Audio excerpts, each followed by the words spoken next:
నిన్న steel plant గురించి మాట్లాడుతూ ఉన్నాడు. ఆయన ప్రైవేటీకరణ కాకుండా అడ్డుకుంటాడట. 5 ఏళ్ళు ఏం చేశాడు? ప్రత్యేక గనులు తీసుకురాగలిగాడా? స్టీల్ ప్లాంట్ ప్రైవేటీకరణ కాకుండా కేంద్ర ప్రభుత్వం నుంచి సాయం తీసుకురాగలిగాడు. ఆ రోజు గంగవరం పోర్టులో వాటాని అమ్మేశాడు, రాష్ట్ర ప్రభుత్వం వాటాని.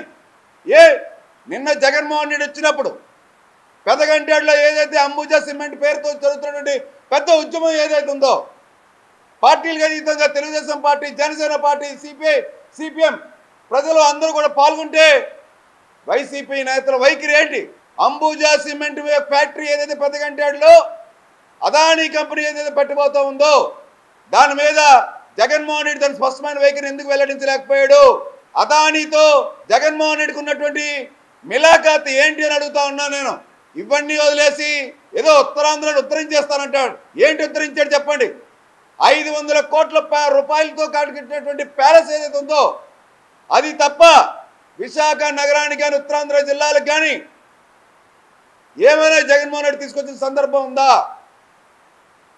బల్క్ డ్రగ్ పార్క్ గురించి మాట్లాడుతూ ఉన్నారు.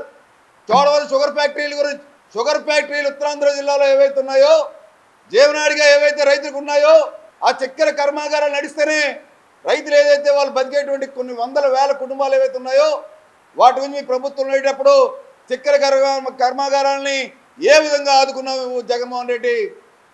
ఇవాళ నువ్వా రైతాంగం గురించి, ఉత్తరాంధ్ర గురించి, పరిశ్రమల గురించి, పెట్టుబడి గురించి, స్టీల్ ప్లాంట్ గురించి ఇవన్నీ మాట్లాడి మెడికల్ కళాశాల గురించి మాట్లాడుతూ ఉన్నారు.